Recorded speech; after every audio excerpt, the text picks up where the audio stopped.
Hola, soy Paloma Hornos y os invito a explorar el maravilloso mundo de la educación, padres e hijos, docentes y alumnos. Cada jueves de 6 a 7 de la tarde y en directo, Crecer con Paloma Hornos.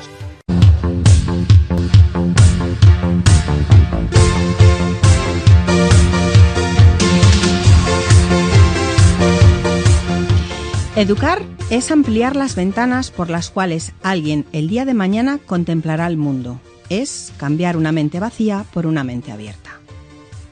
Hoy, en Crecer con Paloma Hornos, vamos a descubrir que la educación no es preparación para la vida. La educación es la vida en sí misma.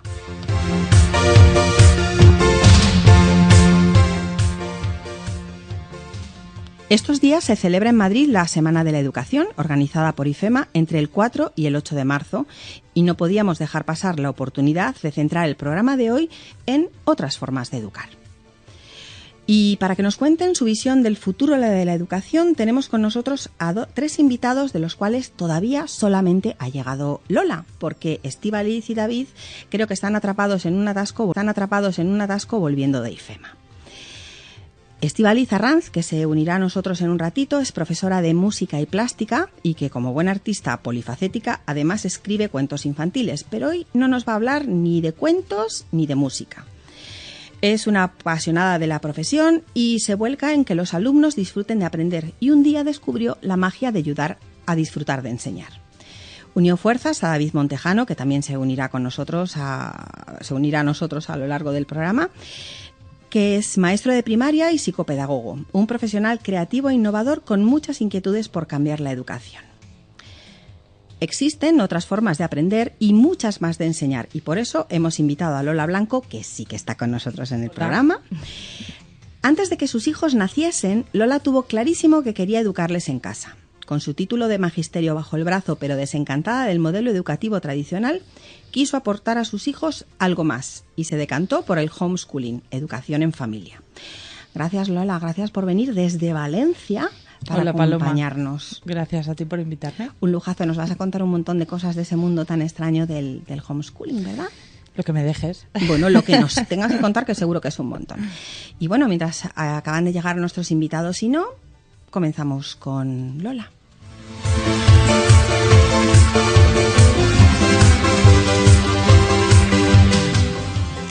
Pese a no estar regulado, se calcula que en nuestro país unas 4.000 familias aproximadamente educan a sus hijos en casa y no asisten al colegio. Hay quienes siguen el currículum académico, eso se conoce como homeschooling o educación en familia. Otras familias no siguen ningún currículum, sino que la propia familia decide los contenidos que enseña a sus hijos. Eso se denomina unschooling o no escolarización, ¿correcto, Lola? Efectivamente. Y hay otras familias que combinan la enseñanza tradicional con la enseñanza en familia, y eso se llama flexi-schooling. Eso es. Lola, ¿cuál es el motivo que te lleva o que lleva a una pareja a considerar la educación en familia, el homeschooling, como la mejor alternativa para ellos? Pues como tú dices, antes de nacer mis hijos ya lo tuve claro. Yo llevaba muchos años dedicada a la formación, sobre todo tanto de niños como de adultos, y tenía claro que trabajaba para mejorar las condiciones del sistema educativo, pero no quería que mis hijos sufrieran un poco las consecuencias que yo creía que iban a sufrir, y por eso decidimos hacerlo así. Supongo que valoraréis un montón de factores antes de tomar una decisión tan, digamos, moderna. Muchísimo, sí. Moderna porque consideramos que es moderna. Moderna porque es desconocida, no es por exactamente, otra razón. Porque antiguamente los hijos aprendían de los padres. Cierto.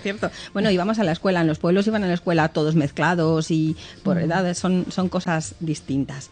Eso es. Tener la escuela en casa puede parecer como si fuera pura diversión y libertad, sin regulaciones, pero me da que las cosas no son siempre como parecen, ¿verdad? ¿Cómo es vuestro día a día? Una familia que está educando a sus hijos en casa. Cuéntanos. Mis hijos ya miden 1,85, pero bueno, si quieres, hablamos un poco de cómo me organizaba. Yo he tendido siempre más al unschooling, pero no por nada, sino porque el homeschooling en sí, los que siguen el procedimiento, digamos que es como el sistema educativo en casa, tampoco me encajaba a mí, ¿no? O sea, siempre he tenido claro que hay conocimientos curriculares que nos sobran y otros que no se implementan en la escuela. Entonces yo quería, pues eso, que realmente lo que recibieran es lo que les iba a servir para la vida real, ¿no? Entonces puedo decir que hemos practicado el unschooling. El unschooling. ¿Y cómo se hace? Porque evidentemente no tener ningún tipo de contenido, digamos, un currículum fijo, sino ir creando un día a día, ¿cómo se estructura? Pues yo te puedo decir que a mí preparar cada jornada de trabajo con mis hijos, a mí me costaba unas 5 horas. Cada jornada. O sea, preparar el trabajo Sí, que yo desarrollaba con ellos me costaba como unas 5 horas. O sea, que he invertido mucho tiempo, he meditado mucho los contenidos cuando eran más pequeños, hasta que llegó un momento en que, bueno, siempre decía, mamá, eres la mejor profesora del mundo. Mamá, eres la mejor profesora del mundo, ¿no? Y en un momento dado me dijeron, mamá, ya no eres la mejor profesora del mundo. Digo, ¿cómo que no? ¿Ahora quién es? Y me dijeron, Google. Oh, y es que además es cierto, ¿verdad? Sí. Y el día a día, día a día, entiéndeme, ¿cómo se estructuran horarios? Porque en las escuelas está clarísimo, la hora de empezar, la hora de terminar, exacto, recreos, sí. Y en casa ¿eso cómo se lleva? Pues nosotros por la mañana aprovechábamos sobre todo para ir a bibliotecas, que no hay nadie, o hay muy poquita gente. Claro. Pasábamos 2 días a la semana en bibliotecas, diferentes bibliotecas de alrededor de donde vivíamos, y exposiciones, museos, porque hay muy poca gente. Y ha sido muy buena experiencia porque nos hemos encontrado más familias, homeschoolers, que coincidían con nosotros. Entonces ha habido ahí como encuentros curiosos. Y luego por la tarde, desarrollaban un montón de actividades extraescolares elegidas por ellos, ¿no? Música y deportiva sobre todo. Y entonces es cuando trabajamos más contenidos, que estaban, pues eso, bastante... sí estructurados. Lo que pasa que para ellos era siempre sorpresa, ¿no? Claro, por supuesto. Pero sí, o sea, estaba meditado lo que íbamos a hacer. ¿Y vais a una biblioteca con el fin de darle un marco un poquito más solemne o...?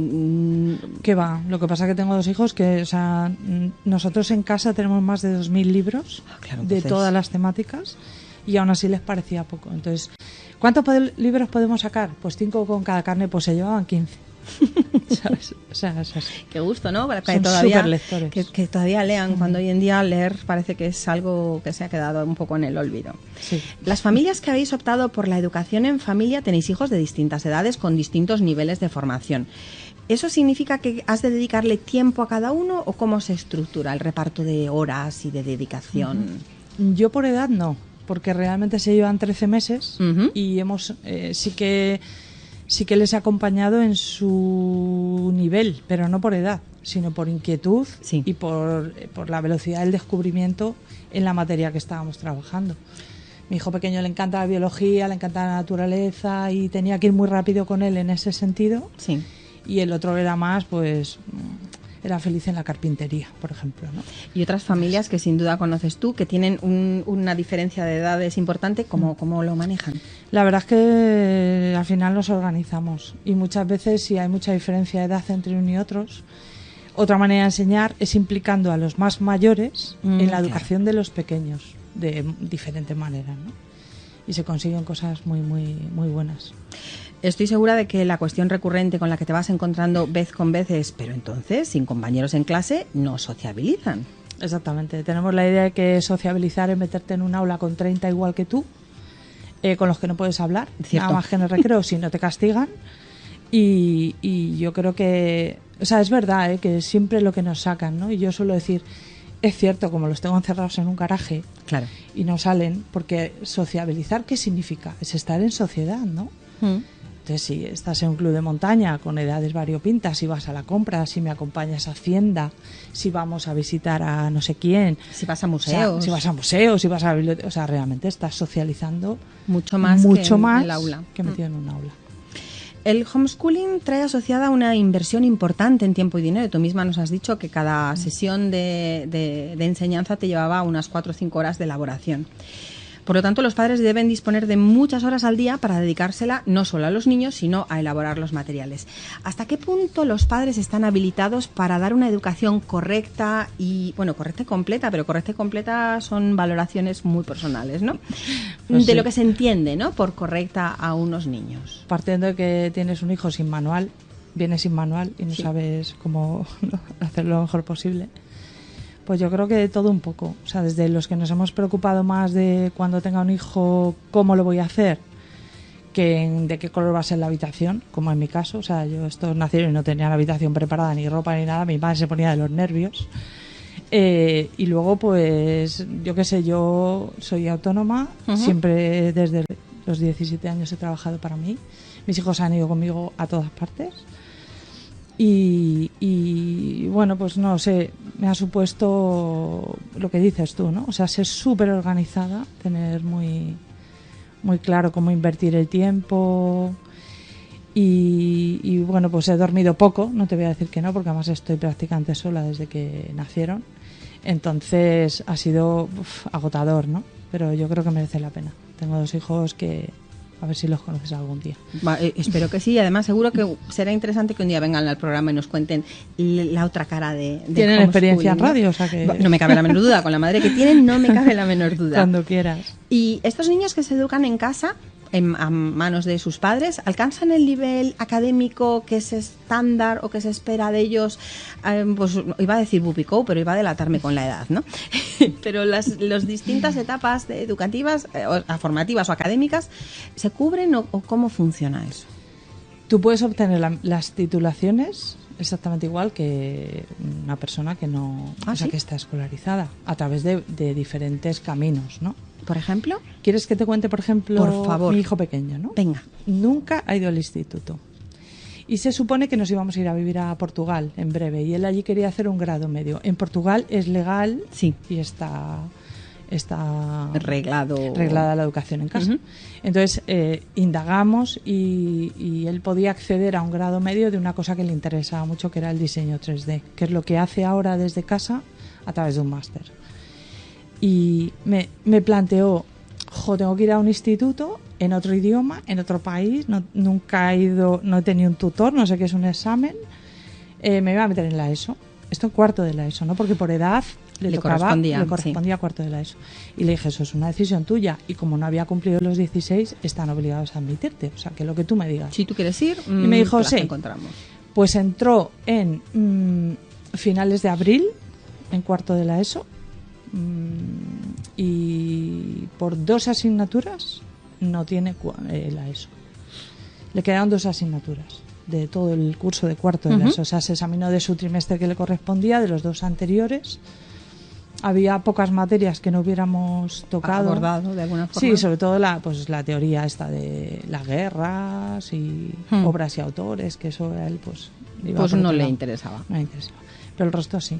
Entonces acabó la ESO, como no le hacía falta para entrar en la Escuela de Portugal, lo dejó ahí.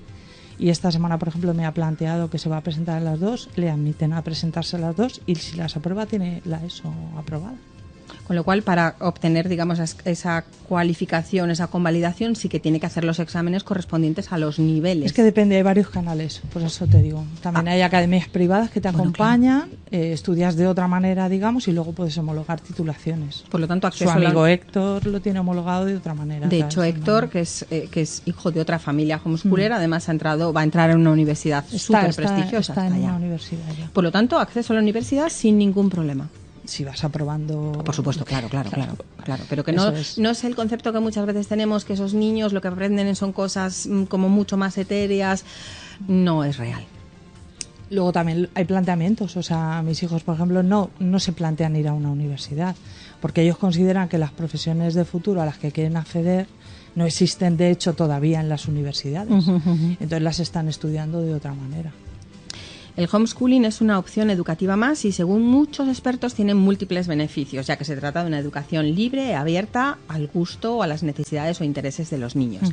Desde tu experiencia como, iba a decir familia, pero familiares, como madre, ¿cuáles son las ventajas del homeschooling? ¿Qué estás viendo tú en la evolución de tus hijos? ¿Por qué dices, qué bien hice al decidirme por esto? Hombre, a mí sobre todo porque me parece fundamental el respeto al desarrollo desde el psicomotriz, ¿no? Desde el poder del movimiento libre hasta pues la capacidad de decisión. O sea, que nos queremos que los niños, si no los guiamos, son un poco tontos. Y yo te puedo decir que yo me pierdo ya con lo que hacen mis hijos. O sea, están a unos niveles que soy incapaz de seguir, y eso que soy una catacaldos y siempre estoy haciendo cosas. O sea, que no me considero ¿sabes? Una persona parada. Que se ha quedado un poco antigua. Y aún así, vamos, soy incapaz de seguirles. Entonces, para mí eso es una ventaja muy grande. Luego el poder decidir qué quiero aprender, cómo lo quiero aprender, con qué dinámica lo quiero aprender, ¿no? Uh-huh. Para mí eso es fundamental.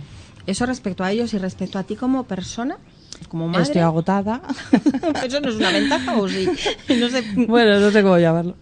No, para mí la ventaja ha sido la libertad de movimiento. O sea, si el poder decidir, oye, que nos han invitado a, yo qué sé, a los Alpes, pues nos vamos.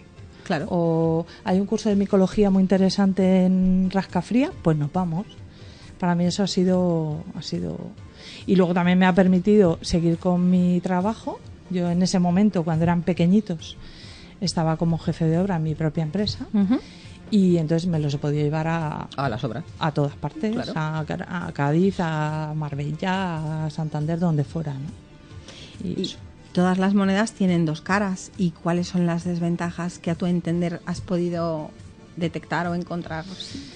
Para mí la más grande ha sido el económico, porque estaba sola. Y el agotamiento, o sea que a veces no puedes, porque además yo, como lo había elegido, soy así, había elegido vivir en medio del campo, pues no tenía nadie muy cercano que diga, claro, me estoy tirando de los pelos, socorro, ¿no? Uh-huh. Yo creo que esa, pero la verdad es que han sido súper fáciles, o sea, es que ha sido muy fácil, ¿no? Yo he tenido alumnos a los que cogería de los pelos, y yo, por ejemplo, eso con mis hijos nunca he tenido esa sensación de qué hago aquí, ¿no? O qué hago con ellos. Y para terminar, a la vista del camino recorrido y de las experiencias que has compartido con otras familias homeschooler, ¿crees que es una opción válida para cualquier familia o ha de tenerse una pasta, si me permites la expresión, especial para abordar una aventura como esa? Como familia, yo creo que para todos no es. Pero no es porque tenemos el miedo y la idea de que no es para todos. Entonces las personas o familias que tengan claro que no se ven capacitadas, ellas o sea, puedes no es que todo el trabajo lo tengas que hacer tú. Mis hijos también han tenido algún profesor que les impartía asignaturas que yo desconocía. Que tú no podías, claro, por supuesto. Robótica, quiero estudiar robótica, y yo qué sé de robótica. Pues ni me voy a poner al día porque no me va a dar ni tiempo. Robótica porque no me interesa. O sea, en cosas que yo no les he podido transmitir porque desconozco, entonces han tenido apoyo de un experto, ¿no? Uh-huh. Pero no es, yo creo que no es para todo el mundo con la mentalidad que tenemos y a veces la energía, la capacidad, el tiempo o a lo que queremos renunciar, ¿no? Porque claro, yo he renunciado a muchísimas cosas siendo consciente de que me iba a merecer la pena hacerlo, y conozco otras familias que no lo han soportado, o sea, no han soportado, y entonces pues han vuelto a la educación tradicional. Tus hijos durante ciertos periodos, además relacionados con tu labor profesional, sí que han estado escolarizados, sí, ¿verdad? Estuvieron escolarizados un tiempo corto porque estuve en un proyecto que me requería muchísimas horas, como no tenía nadie cerca además para delegar ese tiempo. Los escolaricé, y de hecho no me costó nada volver a desescolarizarlos porque en el colegio la directora del centro es que estaba enamorada de ellos. Decía, es que no me lo puedo creer. Y cuando dije, mira, me lo vuelvo a llevar, y me dijo, vale, bueno, que nos da mucha pena. Lo entiendo, ¿no? O no, pero les daba mucha pena. Y, o sea, yo de verdad que no he tenido ningún problema. Entonces, siempre doy el mismo consejo. Si queréis desescolarizar o no, lo ideal es no escolarizar. Si tienes idea, nunca. Porque una vez que entras en el sistema, estás como ya fichado, ¿no? Pero si quieres desescolarizar, hay maneras de hacerlo bien y sobre todo no tener miedo, porque, o sea, si para mí, que mis hijos son lo más importante de mi vida, me supone un miedo tomar una decisión que es buena para ellos, pues no le veo mucho el sentido, ¿no? Hablas de fichado, y además de la forma que lo has dicho, es fichado de fichado. Fichado de fichado. Porque en España no está regulado, con lo cual estás cometiendo una cierta, no es ilegalidad, pero sí... Está regulado la educación en casa, desde que en algunos ámbitos, ¿no? Por ejemplo, los niños que son atletas de élite o familias circenses, o está regulado a través del CIDEA. Y luego hay niños que tienen, que dicen que tienen problemas, Ya. de adaptación, enfermedades y tal, que también tienen, digamos, el beneplácito para quedarse en su casa, ¿no? Entonces, bueno, no está regulado, eso es cierto, pero en cierto modo yo lo agradezco, porque la manera que han tenido otros países de regular esto es llevar la escuela tradicional al hogar, que en mi caso, por ejemplo, no era mi intención. Que sería lo que hablábamos al principio de homeschooling o flexi-schooling, ¿no? En tu caso era no escolarizarlos. Eso es. Otros países como Francia, Italia... Y yo me dedico a la educación. Sí, porque y he tú eres trabajado maestra. para el gobierno de Aragón en cambio educativo. O sea, que quiere decir que conozco el método y conozco el sistema y conozco todo. ¿Difieren mucho como otros países como Francia, Italia, Reino Unido, Irlanda o Portugal tienen estructurado, reglado, reglamentado el homeschooling? ¿O más o menos todos andan por una misma No, hay países política? que son más estrictos. Por ejemplo, Portugal sí que lo tiene más regulado, Francia también, Estados Unidos. ¿Regulado qué significa en esto tan libre? Por ejemplo, Portugal es un sistema similar al CIDEAC, digamos. O sea, sí que tienes que llevar en casa un mínimo de tema, porque yo he usado los temarios curriculares, pero solamente he implementado lo que a mí me parecía que era interesante, ¿no? Pero otros países sí. Enseñar en casa, toda una aventura. Muchísimas gracias, Lola, por mostrarnos por que invitarme. Existen otras formas de educar. Efectivamente. Gracias. Y nuestros siguientes invitados sí que han llegado, así que un poco con la lengua afuera, pero ya estáis aquí, bienvenidos. No pasa nada, no pongáis esas caras, que ya hemos empezado sin vosotros, nos hemos tomado esa libertad, pero no pasa nada.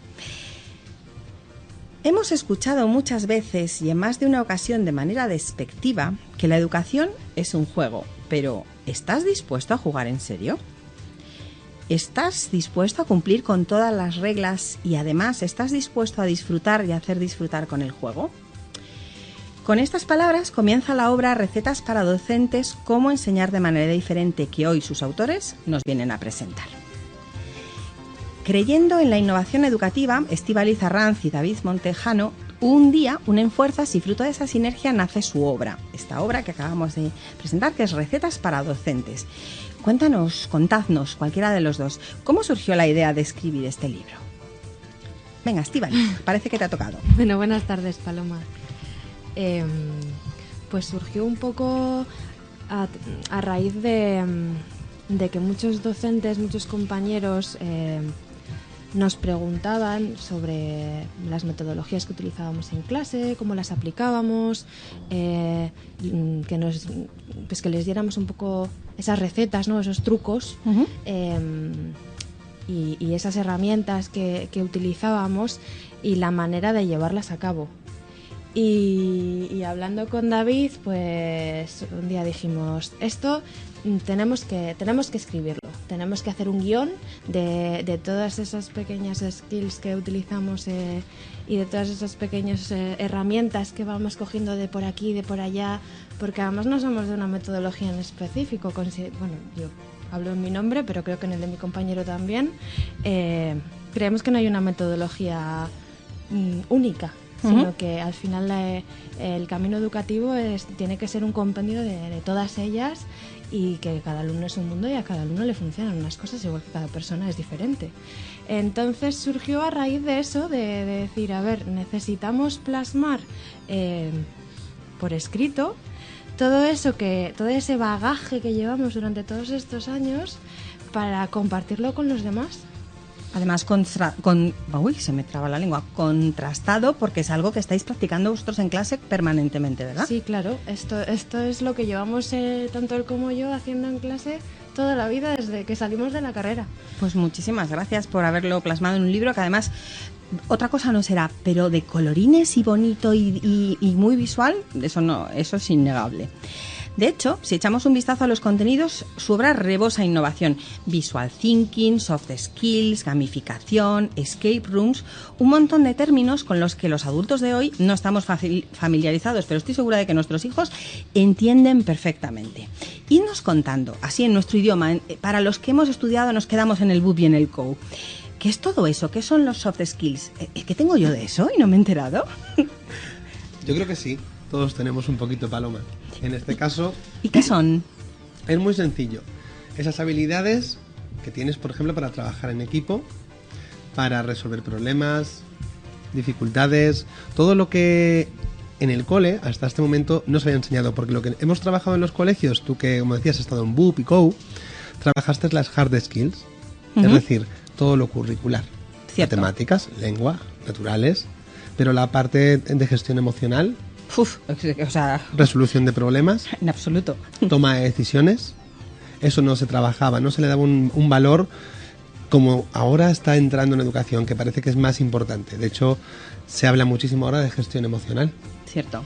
Y antes pues era algo, bueno, pasajero, y nosotros que tenemos varios seguidores, había un compañero que hablaba iba al autobús y decía, saludaba al señor, siempre cabreado, siempre enfadado, porque no hace una autorregulación de qué es lo que le pasa. Algo tan básico como unos buenos días, o decir hola, no salía de esa boca. Además es que hablo de eso, de mi generación, como eso no se examinaba, pues no importaba. Y precisamente como yo sí que opino que se hacen las cosas, se pueden hacer de otra forma, por eso en esta mesa estáis sentados, por un lado los maestros innovadores y por otro lado las familias homeschoolers, que bueno, le dan otras opciones de aprendizaje y de enseñanza. El juego es un elemento que se repite permanente en vuestra obra. Aprender jugando, enseñar jugando. Cuéntanos, ¿por qué hacemos tanto hincapié en el juego? ¿Qué esconde el juego? ¿Qué nos aporta? Al final el juego es motivación. Claro. ¿Lo paso bien? Aprendo. Claro. Y aprendo además sin darme cuenta, que un poco es el objetivo, ¿no? Porque para nosotros como docentes el objetivo de todo esto sí que es un poco el aprendizaje y la evolución, pero para el alumno no tiene que serlo. Para el alumno el objetivo es disfrutar en el camino, ¿no? Pasar 8 horas lo más divertidas posible, 8 o las que correspondan lo más divertidas posible. Y crear esos juegos para ellos es apasionante para vosotros. Es muy divertido, sí. La verdad es que se pasa bien. Que eso además cuando lo vives con pasión, claro, es lo que marca un poco la diferencia. Y luego además que hay una cosa que es clave, que ahora cuando decía Estíbaliz, el juego parece que está indicado solo pues cuando empiezan pequeñitos, juego simbólico, y va desapareciendo. Pero es que no tiene que desaparecer, yo soy mayor y sigo jugando. ¿Qué es lo más divertido de enseñar jugando? Para mí prepararlo. Prepararlo. Sí. Porque me imagino a mis alumnos al día siguiente o a la semana siguiente, cuando llegue, les presente el juego, juegue con ellos, porque además yo soy una más. No, yo no preparo el juego y que jueguen ellos. Yo entro en el juego y soy una más de ellos y me pongo como una igual.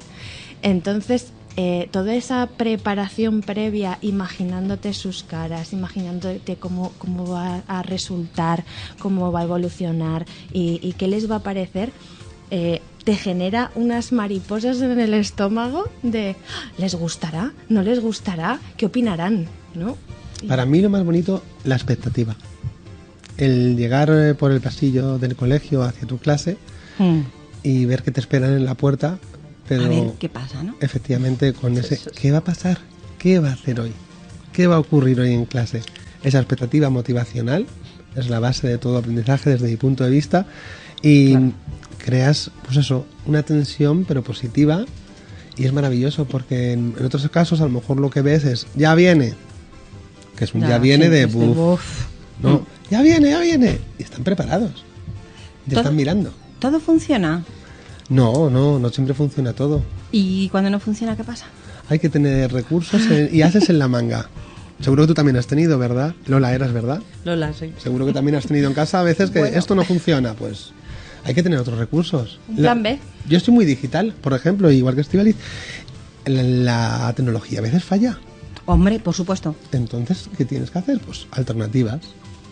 Y las hay. Y ellos la reciben bien, se adaptan a ese cambio, ese giro, ese conejo que de repente sale de la chistera. Si eres natural, sí. No funciona, chicos. Vamos a hacer otra cosa. No puedo hacer lo que tenía preparado. Vamos a hacerlo de otra manera. Sí, claro, ese es el gran problema, de que si tú te empiezas a agobiar, aquello todo se descubre. Hoy lo hemos dicho todo el día, es hablar con ellos. Sí. Hablar. Que es lo que muchas veces quizá nos falta, ¿no? Claro, no hace falta enfadarse ni decirles, pues no vamos a hacer esto. No, pasa esto, no funciona, vamos a hacer otra cosa. Sí, además seguro que ellos también buscan alternativas de que aquello salga de alguna forma. Así es. Una de las dificultades que nos encontramos los adultos es no haber entrenado eso de hablar en público. Y vosotros sí que apostáis porque nuestros hijos sean buenos oradores. ¿Cómo lo proponéis abordar en el aula? Porque seguro que hay 1000 formas de practicar oratoria que no sea el ponerse delante de un escenario, o sea, en el escenario soltando un speech, sino ¿cómo se juega?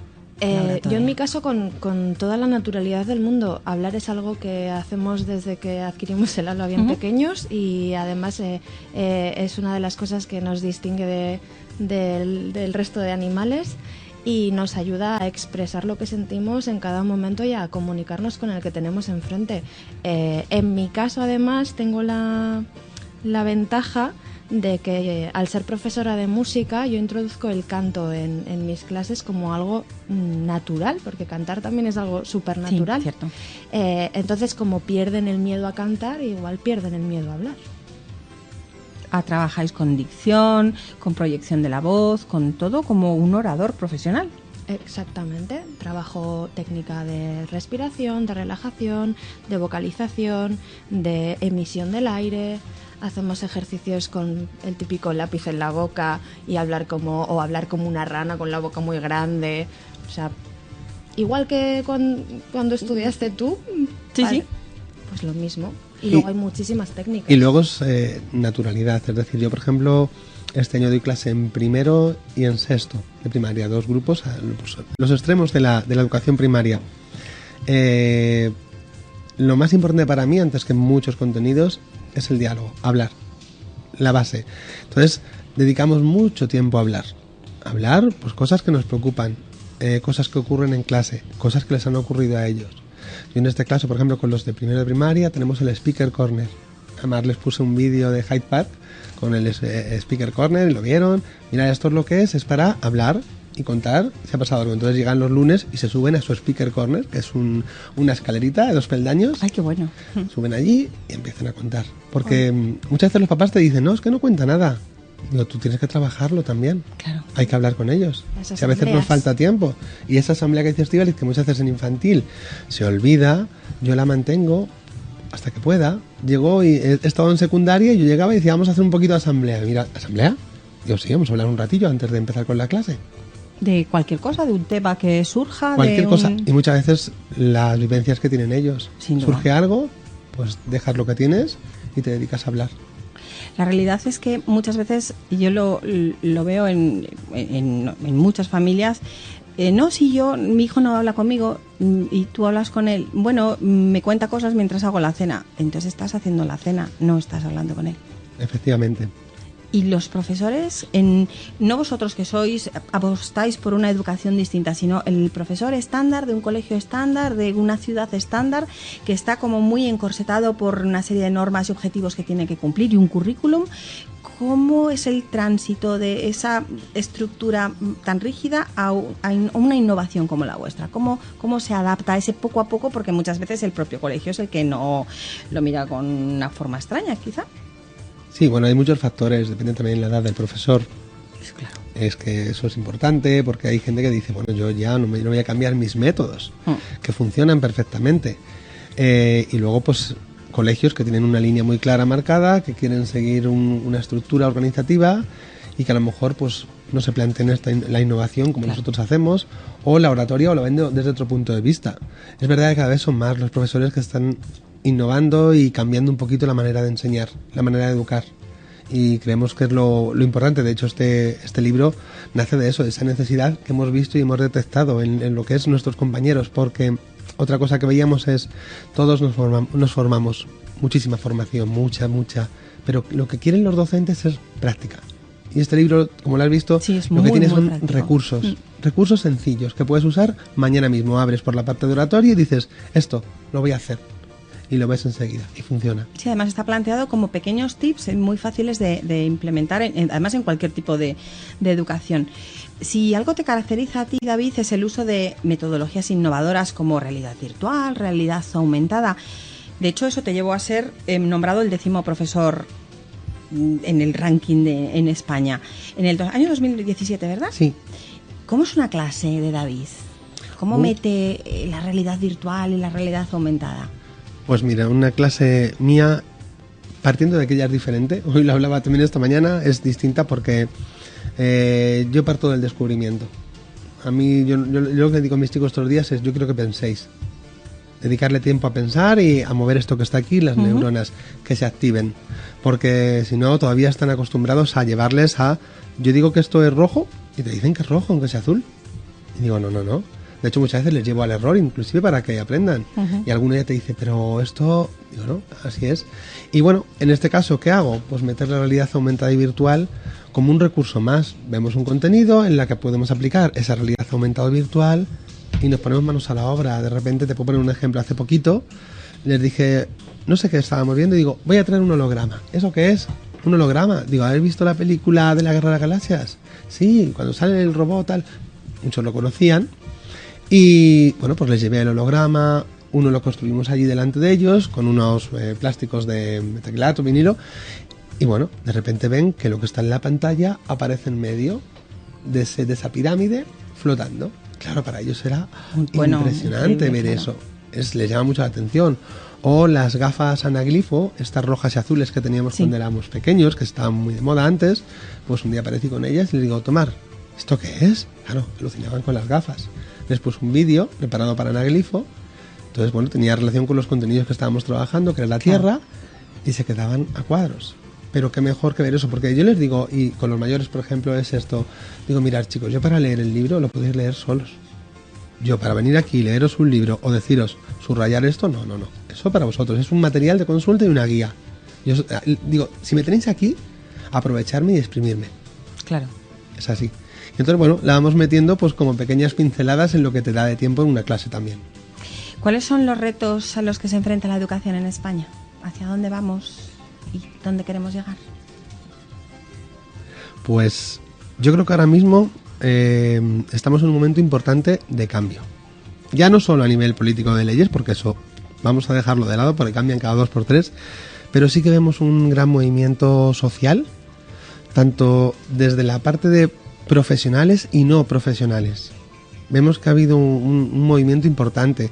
De hecho, los profesores, lo decía antes, cada vez piden más recursos, piden cambiar cosas, están más motivados y tienen gente a la que están siguiendo y tomando pinceladas de esos grandes que están reconociéndose cada vez más en educación, que antes no, antes tú, pues eso, ahora hablas de una Mar Romera o pues personas que son conocidas por los docentes. De hecho, hace 2 años empezamos con el primer congreso que organizamos, que lo llamamos Congreso de Influencers Educativos, y bueno, hubo gente que se llevó las manos a la cabeza con eso del término influencer, ¿no? Claro. Que era eso, que un docente pudiera ser un influencer, si un influencer era otra cosa que salía en YouTube. Y nosotros teníamos muy clara esa visión de, no, perdona, pero es que aquí los mayores influencers que hay son los docentes. Y bueno, es verdad que poco a poco cada vez hay más, cada vez el movimiento es mayor y cada vez hay más docentes que se consideran influencers dentro de sus clases y que innovan y que quieren ponerle pasión a esto. Hace un instante has hablado de que el cambio no solamente se produce a nivel de los profesionales, sino de los no profesionales. ¿Quiénes son las familias? Sí, una parcela son las familias, bastante importante, que además yo vengo diciendo hace tiempo que han desaparecido un poco de la educación y hemos perdido muchos padres, pues AMPAs, que antes eran más activos, ahora hay muy baja participación. También es verdad que en el caso de haber 2 padres muchas veces trabajan los 2. Cuando yo era pequeño, por ejemplo, pues no, la mayoría teníamos un miembro en casa, uno de los padres. Entonces, bueno, al final esas horas impiden estar con tus hijos, estar muy poquito rato y no te da tiempo ni para participar en lo que es la vida escolar.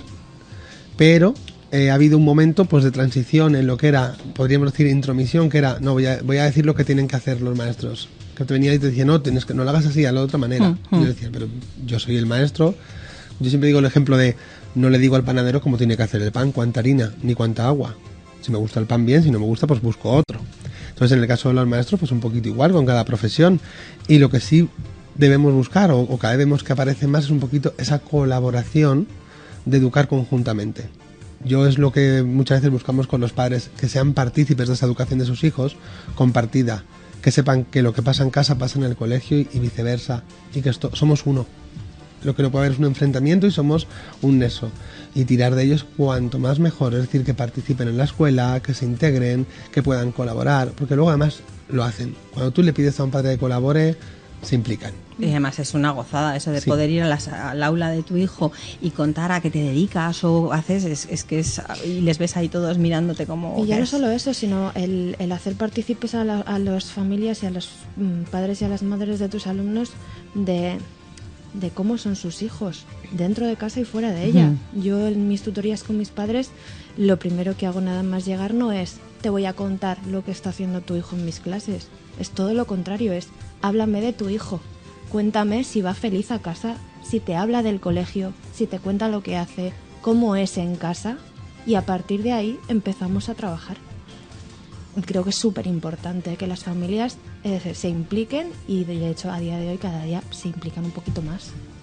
Y los profesores, si yo a duras penas me manejo con 2, ¿cómo hacéis para malabares, para manejar la energía, el interés de 20, 25 alumnos en muchos casos? ¿Cómo lo jugáis? Pues al final acabas teniendo recursos, ¿no? Yo creo que es un poco... Bueno, de eso se trata vuestro libro, ¿no? Sí. Tener un montón de recursos para abrir chisteras y sacar conejos. Eso es. Pero también son diferentes. Yo con mi hijo en casa, pues Cierto. dices, madre mía, a veces. Pero luego con mis 25, 26 o 28 en clase que he tenido, dices, oye, qué bien van, da gusto. Pero también ellos saben muy bien, antes lo decía ella, son capaces de hacer cosas autónomamente y son muy listos. Que a veces les guiamos, pero pueden ir solos. David Montejano, un buen día, crea un blog educativo lleno de recursos para docentes y ese blog acaba convirtiéndose en la asociación Míranos y Únete. Una asociación sin ánimo de lucro formada por personas que quieren cambiar la educación, que es lo que te referías tú con profesionales y no profesionales. ¿Qué te llevó, David, a decidir esa transformación de un blog colaborativo que se acabe convirtiendo en una asociación? Fue sencillo. Mira, empezamos en el blog, empezamos a colaborar unos cuantos compañeros, gente que no nos conocíamos, a través de las redes. Oye, pues yo quiero escribir en el blog. Y yo, pues venga, únete. Se iba uniendo gente y en enero yo creo que éramos más o menos 15, ¿no? Estíbaliz más o menos. Y digo, oye, ¿por qué no hacemos un congreso? Y a mí, en cuanto me dan un poquito de rienda suelta, me dijeron, pues sí, venga. Y dije, pues vamos para adelante. Hablé con Estíbaliz, lanzamos un cuestionario, empezamos a moverlo y de ahí ya se hizo una gran bola porque nos llegaron casi 500 solicitudes de personas que estarían interesados en ir a un congreso organizado por nosotros. El primer congreso fueron 500 personas interesados, sí, nos llegó, pues eso. Qué maravilla. ¿Te apetecería venir a un congreso de influencers, tal? Sí. Se movió mucho. Entonces dijimos, pues hay que hacerlo. ¿Y qué hacemos ahora? Porque claro, y la gente va a venir, y hay que pagar, y los ponentes, hoteles... Y te van a preguntar quiénes sois, claro. ¿no? Claro. Vamos a formalizarlo, pues venga, estatutos, asociación. Y de ahí, pues esto fue en enero. En abril ya teníamos la asociación constituida y ya estábamos rodando el congreso, moviéndolo por todos los sitios. Y de ahí, en junio hicimos el primer encuentro porque no nos habíamos visto las caras en persona nunca, los 15 o 20 que éramos, pero habíamos encajado y conectado muy bien todos. Y dijimos, nada, tenemos que conocernos antes de este congreso. Y efectivamente, el primer encuentro fue entrañable. Fíjate, el primer encuentro lo que hicimos Estíbaliz y yo, nos ayudó otra compañera Sonia, les encerramos sin conocerse en una sala para hacer un escape room. Sin conocerse. Les metimos allí, tenéis que escapar. Les pusimos un reto que nuestra asociación querían poner un virus para evitar que nos juntásemos. Bueno, claro, la gente... ¿Quién decía estos locos? ¿Dónde nos están metiendo y esto qué es? Claro, pero era divertirnos, pasar un buen rato y crear un vínculo, pues bueno, que a día de hoy sigue durando y que se da por muchos años más. Que además, si luego abordáis proyectos juntos, nos tenemos que conocer en toda la salsa, que es como planteáis vosotros en el libro, ¿no? A través de un escape room. David es el presidente, Estíbaliz es la vicepresidenta de la asociación. Y la secretaria. Y justo esta semana la asociación se encarga de la dirección técnica del Congreso Red Interdidac como parte de la Semana de la Educación en IFEMA, que es de donde venís precisamente de allí venimos ahora. Corriendo, sí. ¿Qué es el Congreso Red? Y concretamente vuestra propuesta se titula Educación de Barrio, que suena como muy cercano y muy amoroso. Comunidad. ¿Verdad? Sí. Contadnos, por un lado, ¿qué es el Congreso Red? ¿Y cuál es la propuesta? ¿Cómo podríamos definir a Educación de Barrio? Pues el Congreso Red es una parte de la Semana de la Educación en IFEMA, como bien has dicho, y lo que alberga es un encuentro para profesionales En este caso, pues que quieren ver nuevas metodologías, nuevas propuestas educativas, que es lo que hemos preparado nosotros. Es decir, hemos hecho un congreso, pero con un lema que es educación de barrio, porque consideramos, y fíjate que decíamos antes, somos muy tecnológicos, que en ciertos aspectos debemos volver a ser comunidad, que se ha perdido mucho el sentido de la comunidad, de relacionarnos con otras personas, de sociabilizar, porque ahora muchas veces aparcas el coche en un parking, subes a casa y no te ves con un vecino. Cierto, sí. Yo ya antes conocía todo mi barrio y ahora donde vivo digo, no conozco ni al del primero ni al del tercero, digo, no sé con quién vivo. Y eso lo hemos querido recuperar en la educación de barrio, pero ligándolo y relacionándolo con todas estas propuestas innovadoras que han aparecido con nuestros compañeros que están allí dando ponencias, pues casi 150 ponentes que están haciendo un poco educación de barrio. Y para que os hagáis una idea, hemos creado pues como un barrio, una plaza central, los puestos alrededor, un restaurante, varias zonas que nos recordaban al barrio y que han hecho que confluya todo el mundo en una zona central y desde la cual tú puedes acceder a diferentes ponencias. Es la plaza del pueblo, Eso la es, plaza del barrio. la plaza. Y luego en cada una de vuestras propuestas, ¿cómo se desarrolla? ¿Qué se desarrolla? ¿Qué se aborda por temas? ¿Se aborda por...? No, hay un poco de todo, porque al final en un barrio encuentras de todo y en cualquier lado, ¿no? No está como seccionado. Y queríamos un poco eso. Es verdad que sí que está organizado y sí que hay una planificación de tal manera pues que a lo mejor en la plaza del barrio lo que te encuentras es más un espectáculo o una ponencia más general que no un taller más específico, ¿no? Y sí que está organizado de esa manera. Por ejemplo, en el Edu Gourmet o restaurante, pues hay más platos educativos relacionados con presentaciones de proyectos innovadores o presentaciones de proyectos educativos que están actualmente poniéndose en marcha. Y luego tenemos por otro lado las EduTracks, que queríamos simular como un parking de autocaravanas, donde se dan talleres más específicos de todas las temáticas, desde educación emocional, robótica educativa, realidad aumentada. Es que hay de todo. Y algo importante a lo largo de la vida. No es una educación centrada en un periodo escolar obligatorio, sino que estamos aprendiendo desde que nacemos hasta que morimos. Claro, eso no podemos perderlo de vista. La estructura de las propuestas son pequeñas ponencias, cortitas... De una hora. De una hora. Son ponencias entre 45 minutos y una hora y... algunas son más prácticas, otras son más teóricas. Bueno, ya te digo que tenemos una a Ruth Josa que viene representando hasta la metodología Waldorf. Entonces, es que hay de todo, porque en un barrio hay de todo. Efectivamente. ¿Cuál es? Hoy ha sido el primer día. Sí. ¿Cómo ha sido la acogida? Muy buena, la verdad. Ha habido muchísima gente esta mañana, porque hemos estado otros años también y como ponentes. Y la verdad es que la acogida ha sido muy, muy buena y para nosotros como asociación también, porque ha venido la gente a preguntarnos. Y una de las cosas que decían, pero para ser socio, tengo que ser maestro, claro. Y uno no. Pero entonces, ¿quién puede ser socio? Digo, cualquiera.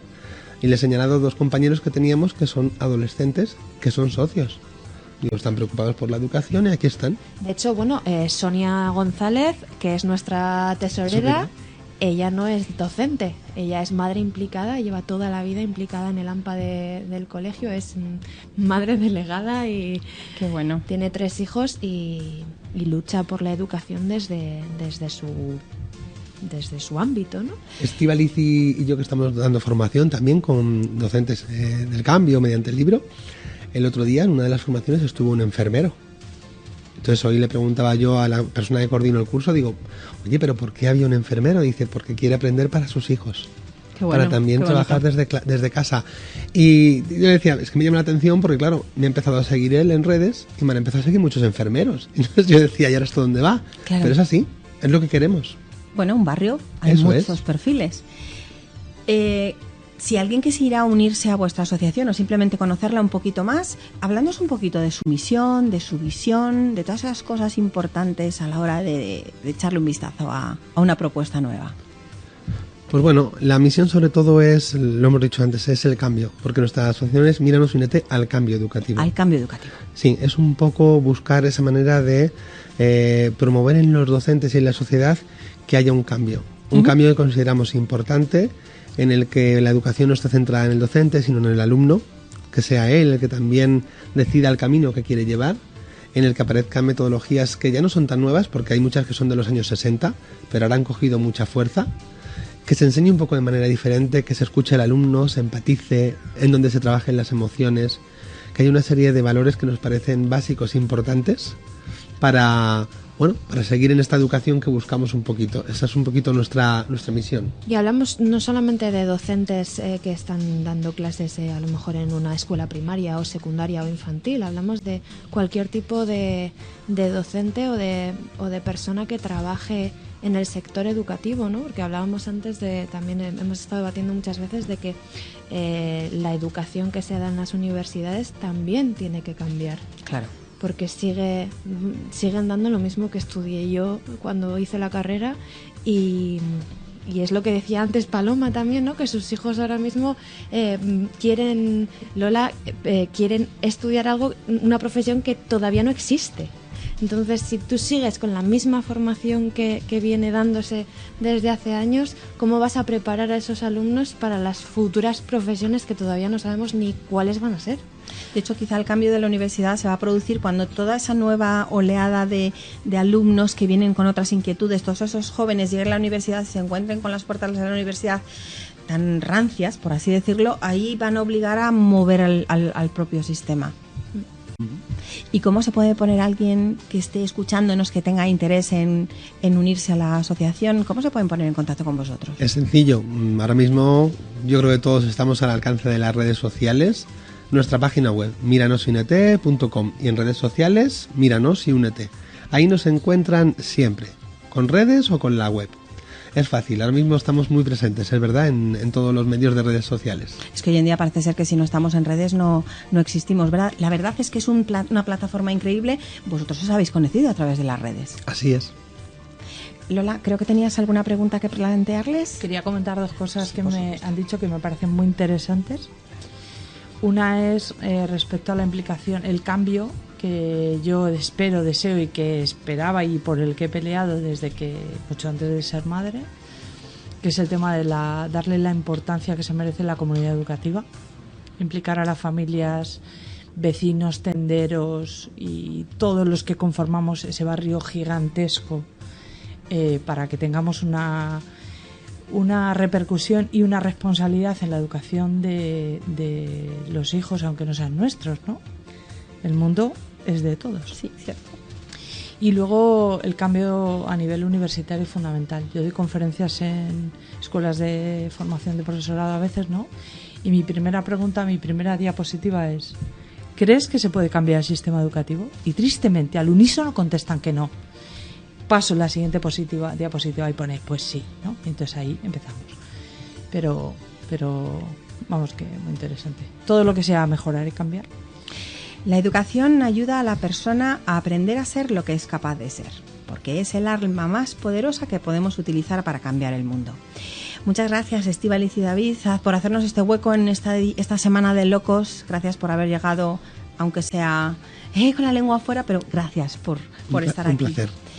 Nos habéis acercado a la escuela de barrio, al crisol que supone eso, el calorcito de la comunidad. Y gracias por contarnos vuestra fórmula particular de cambiar el mundo. Os deseo un éxito arrollador tanto en el libro como con las actividades. Por cierto, ¿nos podéis hacer un pequeño avance de qué nos vamos a encontrar mañana? Mañana, sí, de primeras. Uy, complicado, pero bueno. Bueno, mañana toda la semana estáis, ¿no? Sí, hasta el sábado, viernes y sábado. Os decimos que ya en estos 2 días, por ejemplo, Miguel Mederos, que va a trabajar la educación vital, que es un proyecto maravilloso, viene desde Canarias y bueno, está teniendo muchos proyectos en los que participa ahora mismo él en otros centros educativos con la educación vital. Habréis oído hablar de ello porque es los desayunos vitales que ponen los mensajes los padres a los hijos. Ah, sí, claro. El profe Ramón, por ejemplo, que es otro docente Domingo Chicapardo, Flipper Classroom. Tenemos ahora mismo bastantes propuestas. Viene Tumpac, una compañía de percusión y reciclaje también. Compañeros de la asociación, Alicia y Piedad, con Escuela de Esencia de Emocional también. Uh-huh. Ana Roy y Cristóbal Calderón, para trabajar las metodologías activas para para altas capacidades. Ujú.